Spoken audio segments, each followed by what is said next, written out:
Assalamualaikum dan salam sejahtera. Saya Syira Abang Mansur dan anda sedang menonton Sarawak Decides, sebuah rancangan pengenalan kepada kawasan-kawasan Dewan Undangan Negeri DUN Sarawak. Kali ini kita akan berkenalan dengan sebuah kawasan yang terletak di utara Miri iaitu DUN N75 Senadin.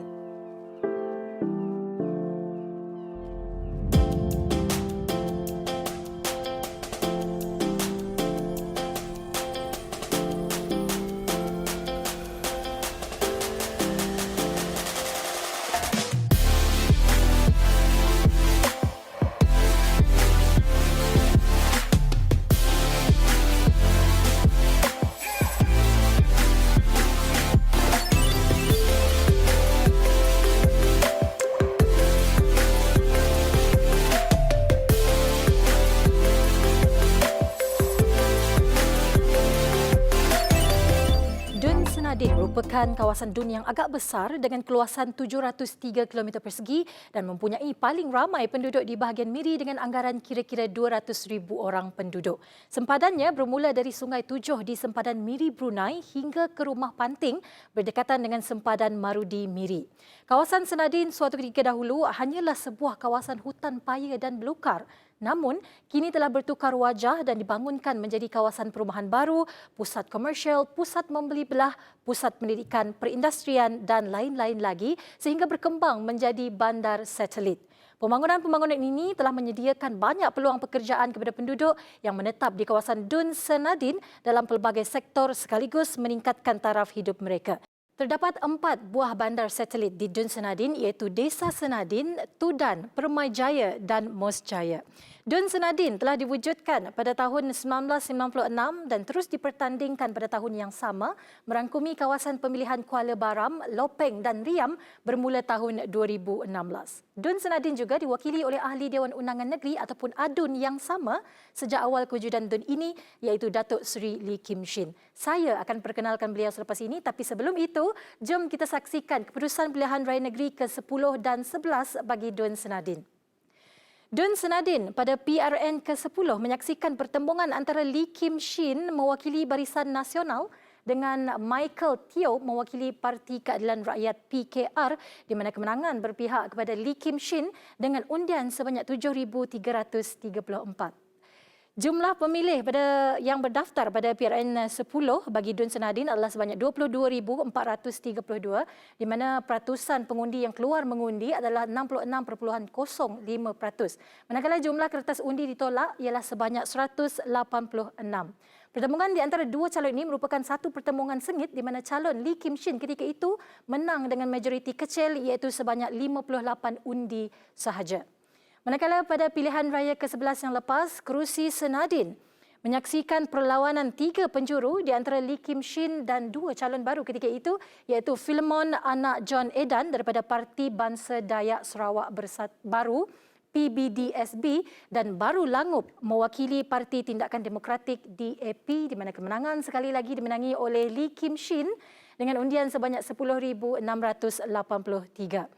Lee Kim Shin berjaya mengatasi kedua-dua calon lawan dengan majoriti undian sebanyak 3,538. DUN Senadin pada PRN 11 mempunyai keseluruhan jumlah pemilih berdaftar 27,874 di mana 65.90% daripadanya telah keluar mengundi. Manakala jumlah bagi kertas ditolak adalah sebanyak 167.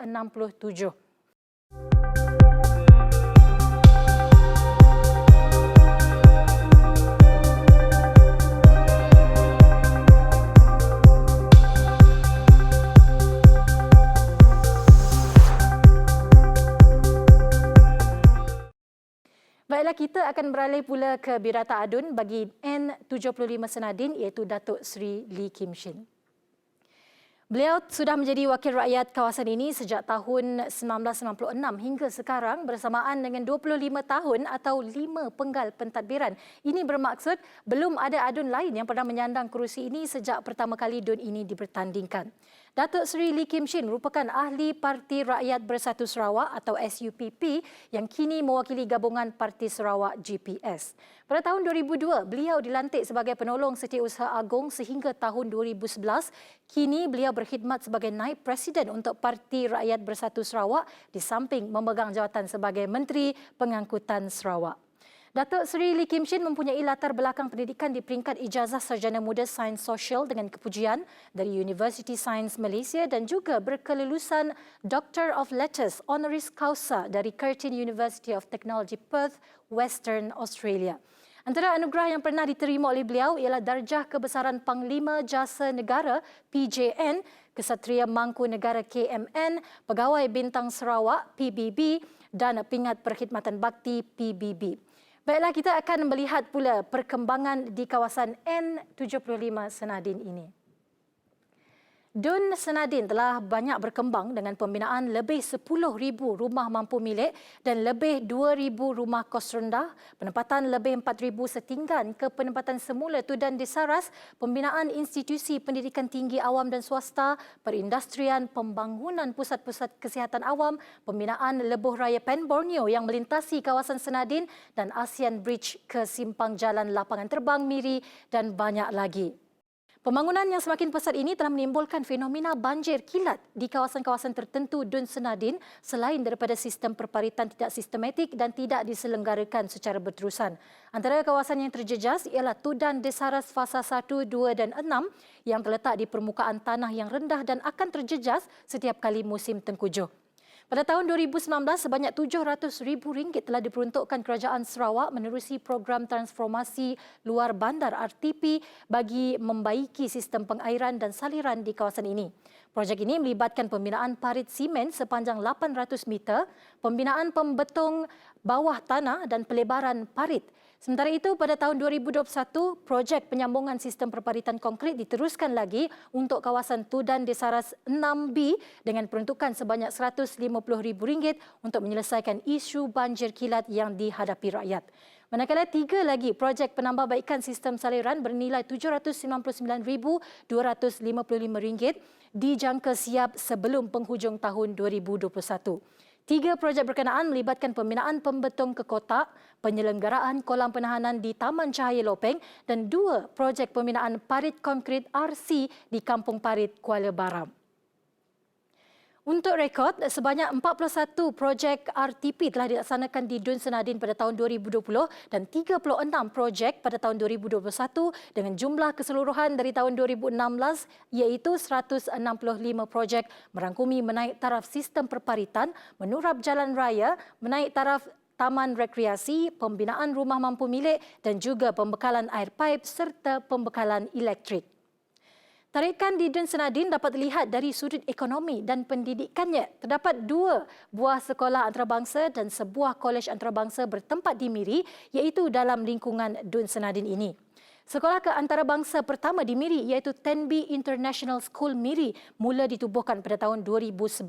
Kedudukan sekolah ini yang terletak bersebelahan sempadan Brunei dan Malaysia memberi peluang kepada rakyat Malaysia yang tinggal dan bekerja di Brunei untuk menghantar anak-anak mereka ke sekolah ini.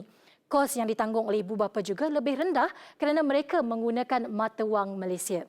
Manakala satu lagi sekolah antarabangsa Riam Hill International School telah dibina dengan peruntukan RM5 juta pada tahun 2020.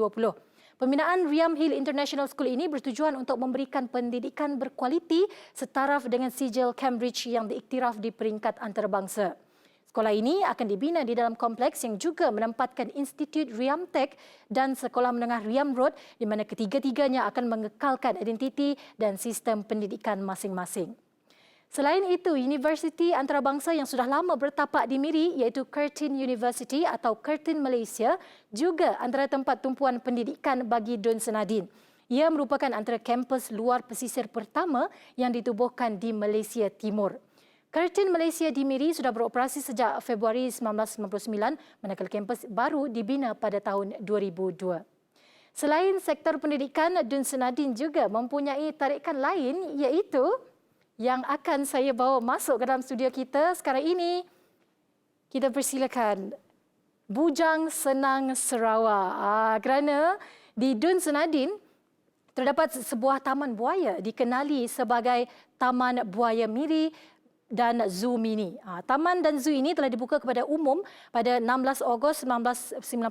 Ia merupakan taman buaya yang kedua dibuka di Sarawak selepas Jongs Crocodile Farm yang terletak di Kuching. Kedudukannya yang strategik yang terletak kira-kira 24 km sahaja dari Bandaraya Miri menjadikan taman ini lokasi kunjungan bagi pengunjung dalam dan luar kawasan untuk tujuan rekreasi maupun lawatan sambil belajar. Terdapat 70 spesies haiwan di sini di mana majoritinya terdiri daripada buaya iaitu sekitar 2,000 ekor. Sampai di sini saja episod untuk Dun Senadin. Temui kami di episod seterusnya untuk kawasan Dun yang lain pula. Teruskan menonton kami di TVS saluran 122 untuk lebih banyak lagi pengenalan kepada kawasan Dun Sarawak. Saya Syirah Abang Mansur untuk Sarawak Decides. Hai, terima kasih kerana menonton Sarawak Decides. Jangan lupa untuk tekan butang subscribe di bawah ini dan juga klik video di sebelah sini untuk mendapatkan perkembangan terkini berhubung pilihan raya negeri ke-12 di Sarawak.